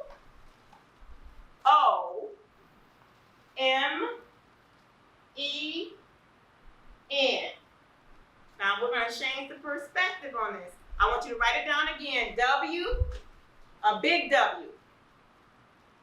Big W. Little O, little M, big E, and then an N. Do you see your we? Did everybody see the we? Yep. So when we're talking about collective we, we're talking about collective women. Women coming together, women gathering together, because there is something that happens when we gather together. Lord, there is something that happens. I'm very sensitive to it because I had my awakening about it, right? So what happens to me, if y'all can see it, my hair stands up on the top of my arms. It's standing up on the top of my proof, right? This is proof.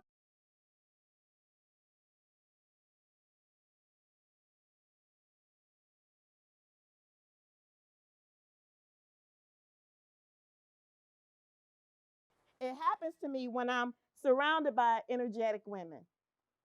It happens to me every time. I don't have to say anything when I'm in the good company of these energetic, purpose-filled women. It sets me off like a Christmas tree. I'm like, y'all see it yourself? I can't do this on my own, right? I'm feeling you. This is not mine. This is yours. This is yours. I feel you. And I acknowledge it. And I agree that I'm that antenna. And I am generating your reflection back to me. And I so appreciate it. So I thank you again. When I walked into that auditorium and it was filled with all these women, everybody in that same kind of hesitated space, there were a couple things that happened. One thing that happened was there were women that were praise dancers that came out and they were dancing to I Want You to Survive. Y'all know that song? I don't, anybody know it? Can you trigger the words for me? Something, I'm there for you, you're there for me. I need you, you need me, I need you to survive. When they started singing that, so the music was playing, they weren't singing, they just came down and I mean, I had it from my toe, and it was women like, woo, jumping up out of this. It was the most amazing thing. You could not contain what you felt in that space. I'd never seen anything like that. Nobody in there really knew each other. I would say it was probably 100, 150 women in this space. Everybody was responding. You know, the ones that were sitting there trying to hold it back broke down within 10 minutes, tears, all draining all of that resentment, draining all of that stepping back, all of it just pouring out. So then it was something really that strange that started happening. People started getting up and hugging each other.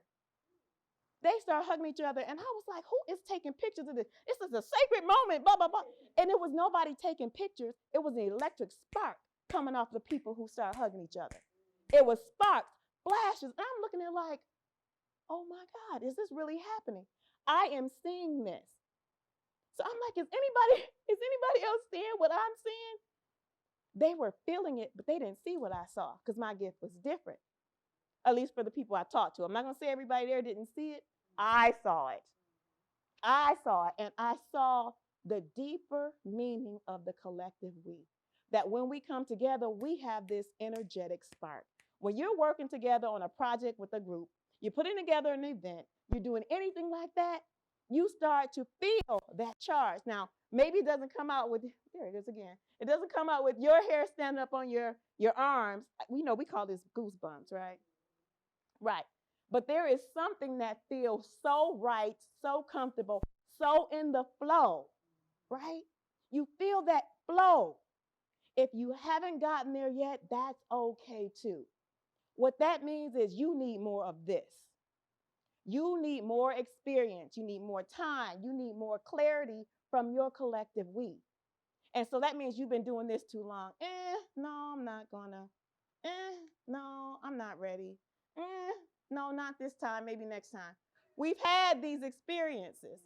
So if you don't have that spark yet, stop denying yourself and taking the long way around. Everything you want and everything you need and everything you're supposed to produce, including your purpose and your life work, including your mate, the right ones, and let me just say, the right ones, or correcting the ones you do have, is in that space. If you can't elevate to the space that they need for you to be so that they can be who they need to be, then you're hesitating. There's a blockage. And I'm going to talk a little bit about what those blocks are. There are 5. So on this back of the card from the we, put this down. There are 5 blocks. We're going to call them strongholds. The blockages, we're going to call those strongholds. The 5 strongholds are pride. Pride. Don't ask me to spell all these words. Y'all heard me earlier. Pride, control, rejection,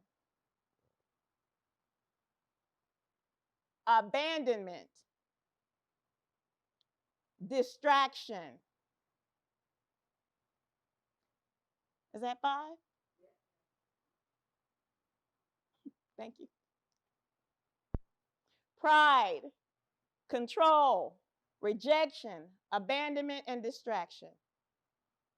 These are the strongholds that women face. These are the 5 priority things that keep us from doing, living, being who we were meant to be in the season that we're in. So there is a degree to these things, right? All things have a degree. On the far right, these are the things that bring us closest to our joy. These are the things that bring us closest to our joy. Somewhere in the middle, we're like neither happy nor sad. But to the far left, this is stress. This is the stress that kills. This is the stress that our men right now are dying from. Why are they dying from this level of stress? Because we are not there to help anchor. If we can move them closer to neither happy nor sad and get them on the other side of realizing, recognizing their joy, they're much better people. They're much more fun to play with. They listen. But if you're so far over here, as your energy, your barometer can't move them to the center. They're on this side of stress, and the stress is taking them out. It's taking out our boys. I'm talking about our young boys, starting at age 5, boys 5 years old, experiencing suicide, dying by suicide, a 5-year-old. What is happening in our households when a 5-year-old boy decides that he's going to hang himself, he's going to suffocate himself? What is happening in our households? The anchors are loose. Our anchors are loose. We can change that. And we have to do this level of self-work to get there. We have to stop hesitating and taking the long way around. We cannot allow our fears to keep us in the same spaces. So today, your 5 are going to multiply in your circle, because your collective we, your circle, you have influence. They come to you for wisdom. They come for you for understanding, for ideas, for solutions, for advice. You wouldn't be here if they didn't. Somebody is talking to you, asking you your thoughts and opinions about this or that. You're an influencer. And because you were drawn to this space at this time, that means that this is your time. This is your toolbox. This is your bag of tricks. Let me tell you what's in your bag of tricks. We said the kisses, right? We got our pen and our paper, because that is about your manifesting. When you write the vision and make it plain, when you write the idea, when you write the story, when you write the book, when you write the words of the songs, when you say that on a card, a greeting card, when you sign your name, these are all your commitments, all your opportunities to manifest something.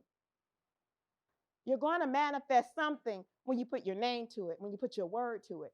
It, by law, spiritual law, has to manifest. Now, that manifestation can take a long, long time, or we can listen and get it done. So I want to shift your perspective. I want you to look deeper beyond the surface. This is another word. Can you write this down on top of your card? Healthy. Put healthy self. Healthy.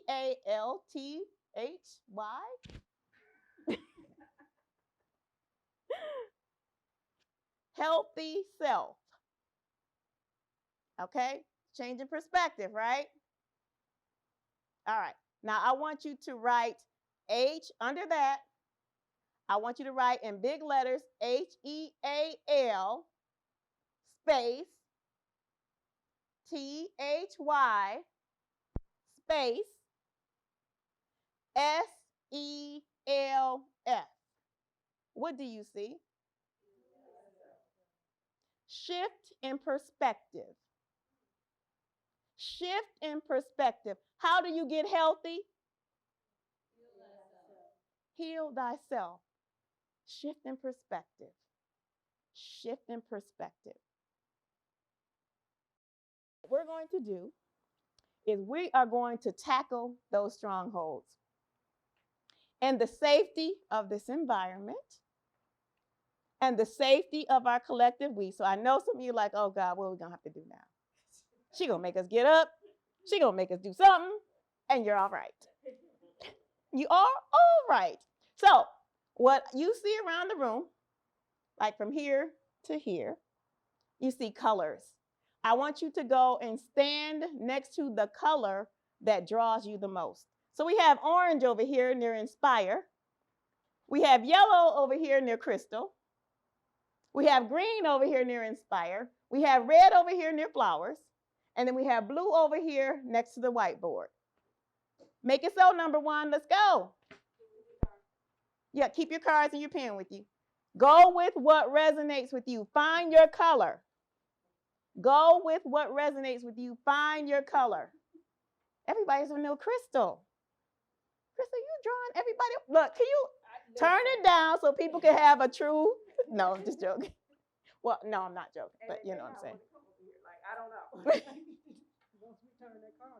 Okay, so we have blue, we have red, we have green, we have yellow, and we have orange. Where are you? You're orange? All of you guys are orange. Beautiful. Who we have here? Everybody is yellow? Everybody is green? You okay, flowers? That's okay. Okay. That if that's where you're drawn to, be in that space. Be in the space that you're drawn to. That's really important because we're talking about intuition, right? Intuition, inner sight. Inner sight. So is everybody where they're supposed to be? Are you feeling you are where you're supposed to be? Okay, so I'm going to ask somebody to turn over those colors.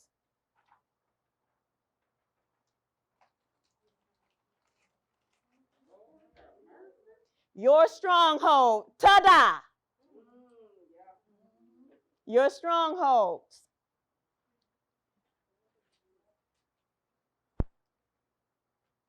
Write this down on your paper. Write this down on your paper. Your stronghold, control for orange.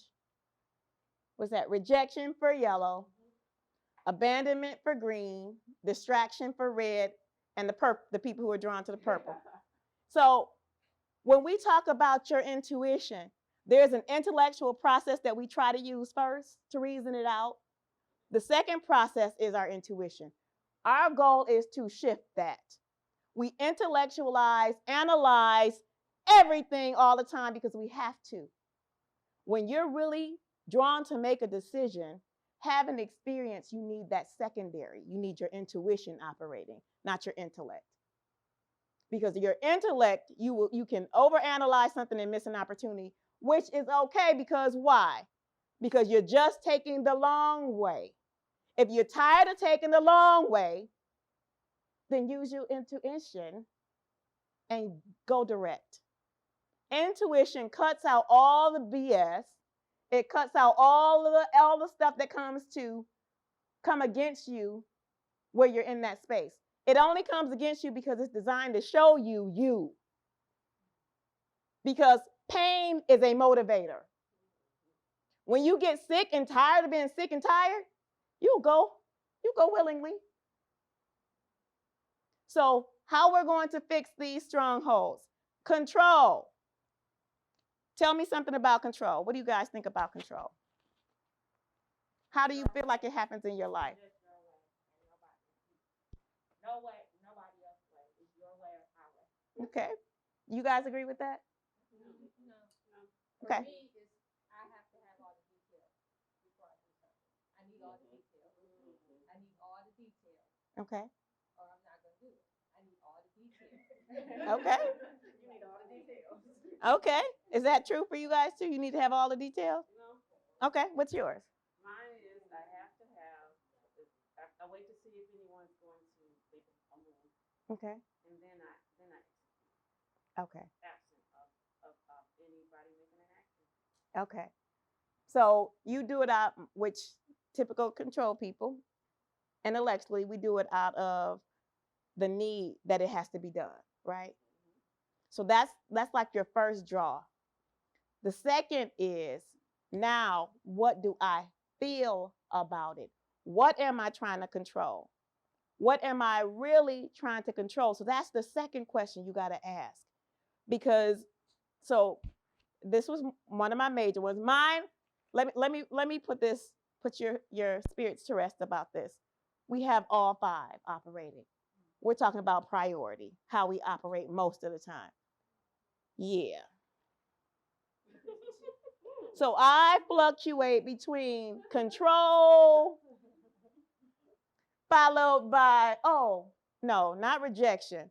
Mine is abandonment. I have abandonment issues. That's my second one. Then I stroll over to rejection. Then I linger here for a while. Then, no, I go over to pride because I can't ask for help. I have a hard time asking for help. So then I get distracted.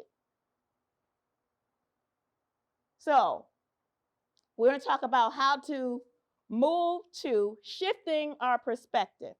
When we talk about control issues, it's mostly intellectual first because we don't want those things. We control it to try to avoid rejection, abandonment, distraction, and pride. That's why we control it or attempt to control. We don't do a good job of it because somebody is going to get hurt. And it's always somebody getting hurt. And we're like, no, we're doing this for you, for your best interest. That's only half true. We're doing it because we don't want to feel rejected, abandoned, distracted, and we're not going to ask for help sometimes because we have all the answers and the tools. So this is what we're going to do. First thing, let's write this down. Everybody write it down. Just put it next to control. The first thing we're going to do is breathe and drink some water. Breathe and drink some water. Because what's happening is we're typically going to be dehydrated. So our body systems are acting on the need for survival at that time. Control is survival need right now.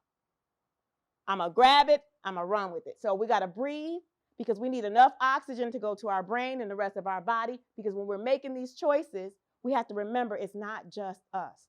Even though our intention is to take care of other people, which is typically what you do, that's what control people do. We take care of it, we handle it.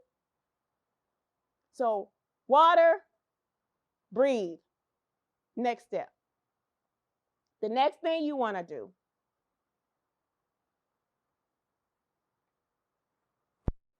is you want to listen. I'm not talking about just with the ears. I'm talking about listening with your heart. Listening with your heart, this is what it looks like. Or this is what it feels like. Let me shift that perspective. What it feels like is, if I don't do this, what's going to happen? And then we go down this spiral about all the bad things that could typically happen if we don't do this thing, if we don't step up, if we don't take charge. So what we want to do is then look at that list. What is happening here? What are we seeing? What do we think? What are we fearing? Because then ultimately it's based in fear, okay? So that's the next step. Look at those things that prompt that fear. Next thing we're going to do is we're going to write it down. Because when you see it, we're talking about manifesting principles. So when you see it, you can see the counter, if you will. What's the counter action? So that's the next part we're going to do. And then we're going to wait. And we're going to listen with our intuition. Because now we have enough reason that we place into the decision, and we can listen to see if there are other people that can help us. Because we're not going to be bound by lack of pride.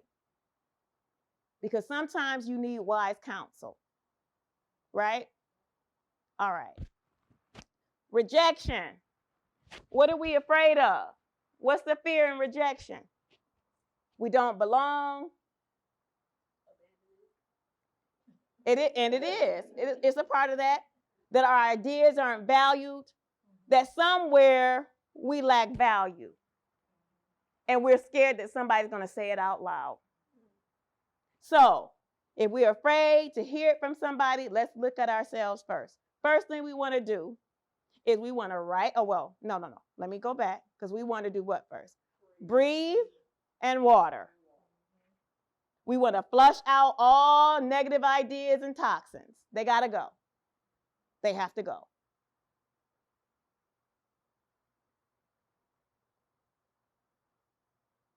Next thing we're going to do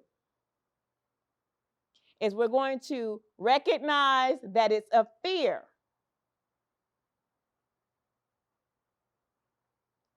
Of not having value, which is totally impossible because you were born one of a kind. There's no blueprint for you. There's one in you, but not for you. So we have to recognize, too, who we are, that our life has purpose and meaning. That's a very important part. Not because somebody validates it, but because you are here. Your sign, whereas Carmen Sandiego says, you are here. And you couldn't be here if you weren't supposed to be. And those who are meant for you are going to continue to be drawn to you. You may not see them or have the expectation of who they are at the time that they're with you, and sometimes you will. Sometimes we miss it, but all we're doing is taking the long way instead of the direct way. So we're going to pay attention to that. We're going to pay attention if we're going the long way, and this is a cycle that's been repeated.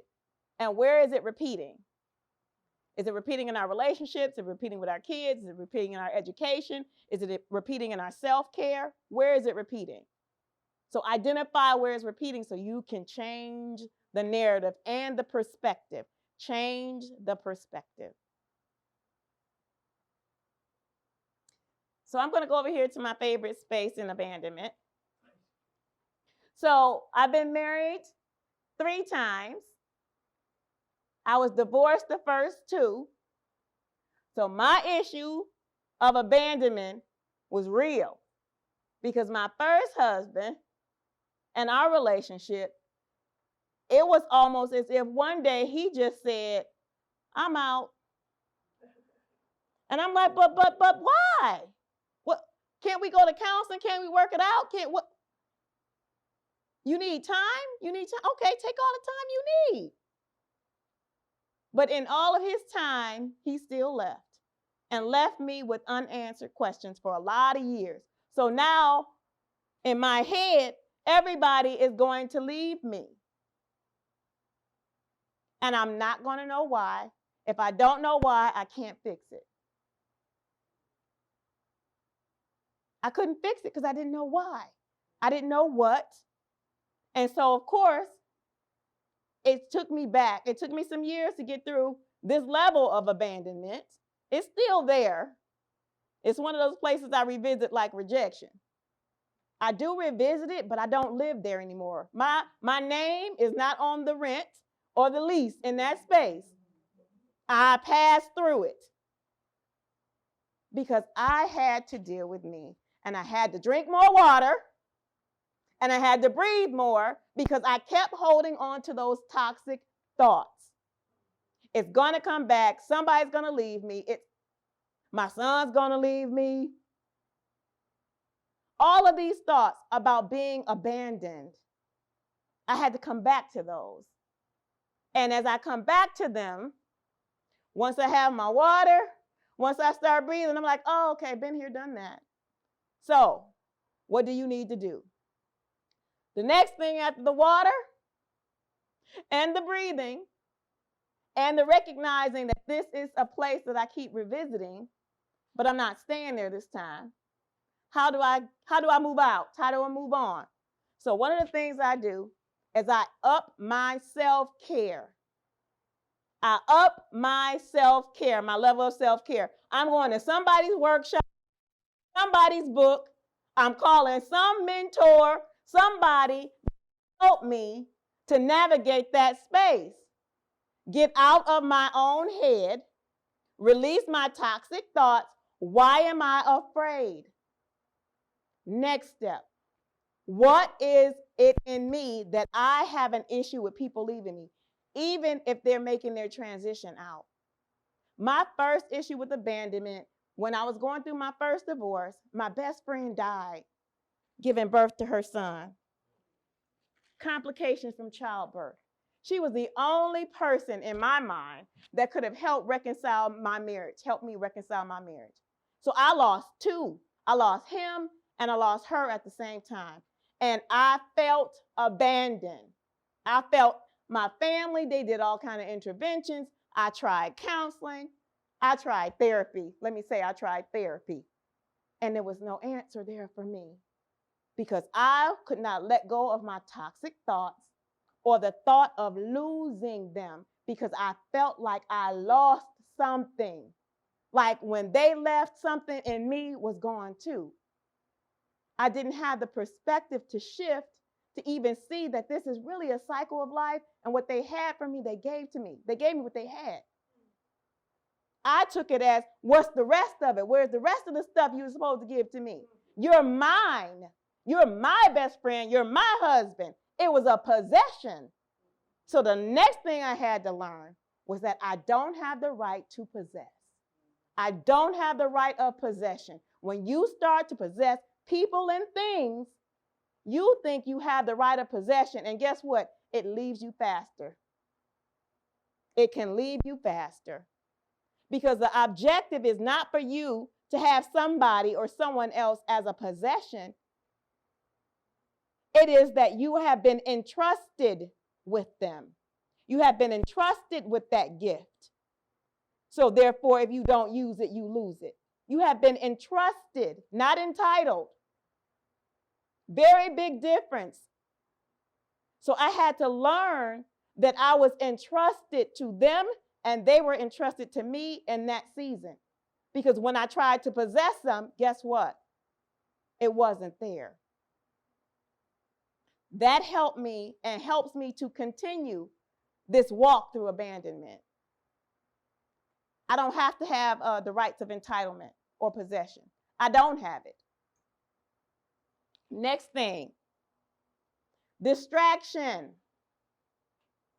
We can get so busy in our stuff that we lose sight of our purpose and our walk. And we can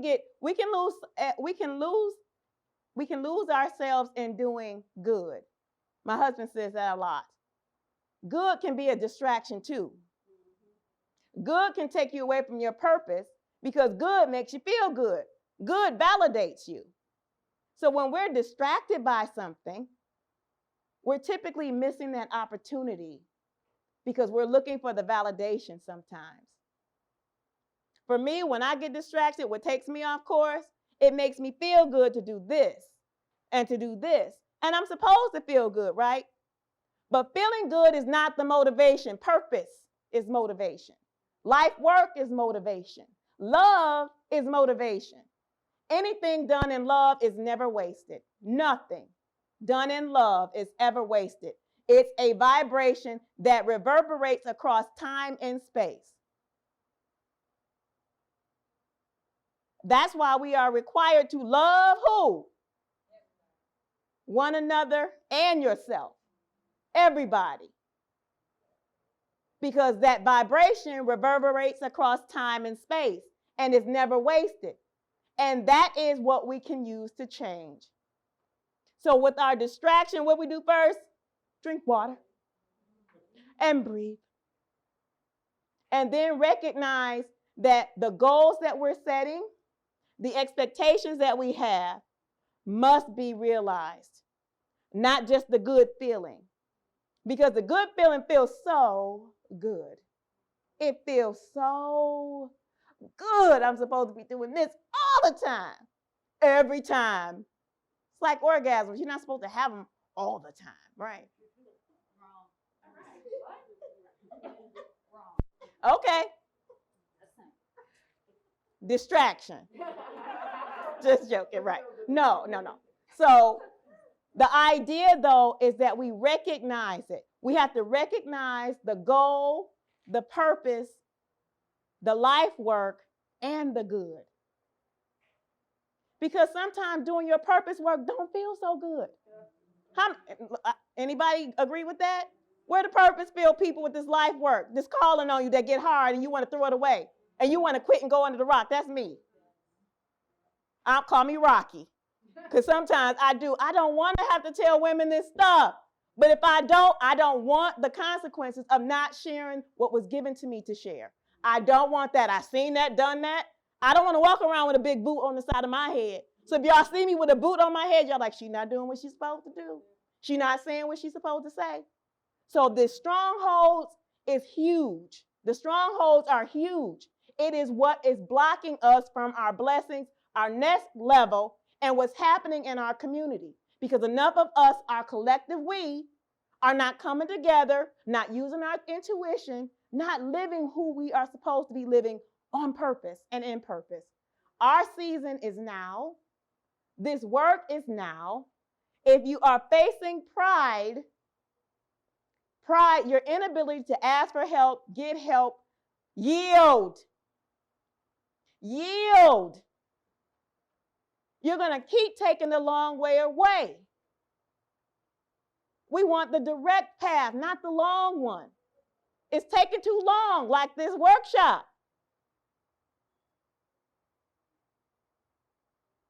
We want to be able to first drink your water and breathe. Y'all seeing the theme? Drink your water and breathe. Second, you have to write it down. What is it that you really need? Sometimes we get distracted by the package it comes in.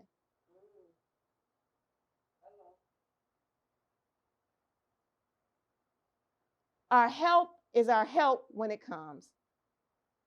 It may not be in a pretty package. It may not be in the fully educated package. But if it's what you need when you need it, why not take it? Say thank you. Everybody say it with me. Thank you. Thank you. We have to get used to saying thank you as a way to break the pride stronghold. Gratitude. Asking and then receiving. Tools to break pride. Ask and receive it when it comes. Say thank you. Show gratitude. Let that thing resonate faster. It's going to happen faster. The more you say thank you, the faster you say thank you, the faster it happens. Short wave versus long wave. Short wave versus long wave. All right? So I want you to do one more thing. In your tool bag, your bag of tricks, I want you to take out your safety pin. Okay.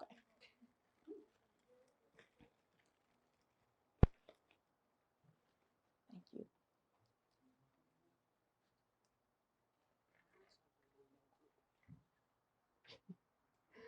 All our heat I see is melting everything. And it is our collective energy as well. So energy sometimes shows up as heat. If you've been in my workshop, my Shiro workshop, Unleash the Shiro workshop recently, you saw it for yourself. That good energy will generate heat. So everybody's like, "Oh, Lord, it's so hot." Yeah, that's that good energy. We're on the same vibration. So everybody hold up your pen. Two things I want you to pay attention to. It is a functional safety pin. First thing, right? I love function. I love function. Okay, we're going to look at the color. So if you all follow chakra energy, recognize chakras, you picked this. Unless I handed it to you, of course. And even then, you still picked it.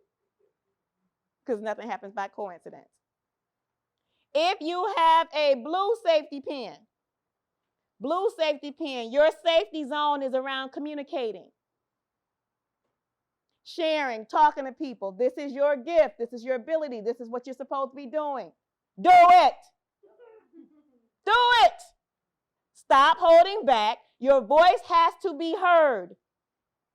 Because in your space, this is what's operating. In your space, this is what's operating. If you have a pink or red pen, hold it up. This means survival. This means you're going to get it done, do what you have to do, make it happen. Guess what? Do it. Make it happen. It's what you're supposed to do. Don't step back from it. Step into it.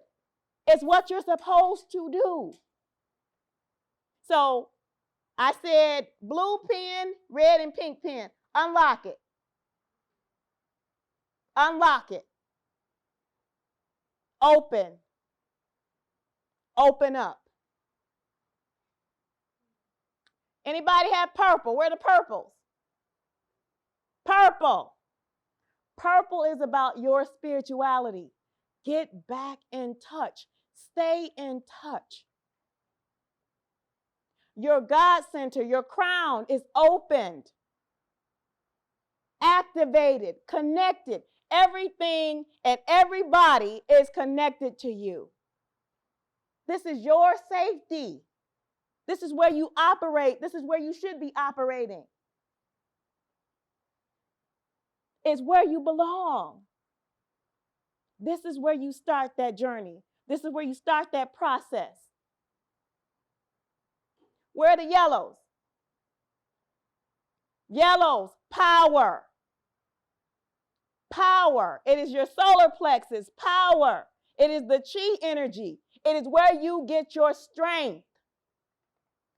That's what you should be doing, operating in your strength, leading. Stop stepping back. Stop it. Stop hiding. You have been endowed with power. You're safe. Unlock your safety.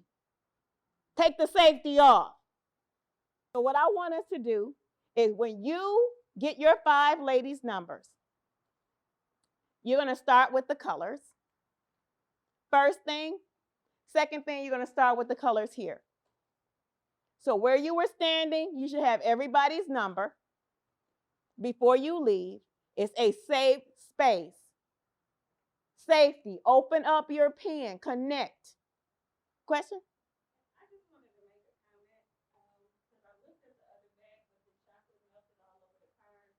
And you said we picked these, although both 2 people gave the man out there, and then you gave me a new one, and you gave me the same. Awesome. Awesome. Shifting perspective. I'm so glad you used your intuition. Okay. So we are having refreshments. Please talk to our speakers. We brought lots of information and tools and resources for you here. We're going to meet in our suite, which is 510 The Hub, for refreshments and networking. Before you leave, if you can, please get your sisters. Connect with safety. Get out of your safety zone. Open up. So I thank you all for being here on behalf of Crystal, Rochelle, and our sponsor. If I can ask Crystal and Rochelle to come up just for a moment. Okay. Okay. All right, so on the cards that Crystal is passing out, can you please give us some feedback? Let us know what we can do better. Let us know what you're leaving with. Let us know what you're leaving with. What you liked about the workshop. If you can just jot a few things down on the note card, that'll be great. And you don't have to put your name on it, but just drop them in the Ziploc bag. You guys notice in the theme here? Lock it up. Lock it tight.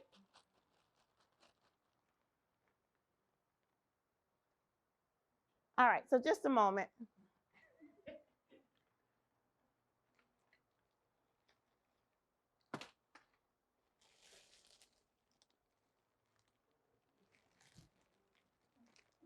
Just because they're damsel in defense colors. And AWN colors. Right. I just want to thank you. I just want to thank you all for being a part of this journey, sharing this journey with me. It is amazing when amazing women come together, when our collective energy is going, and we hope that you had a chance to benefit from what we bring to you. This is our life work. This is our purpose work.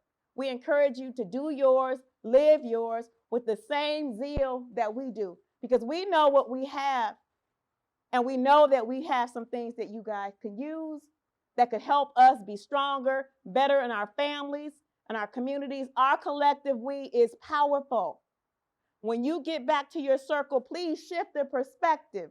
Share the information. If you have daughters, they are imprinting from you.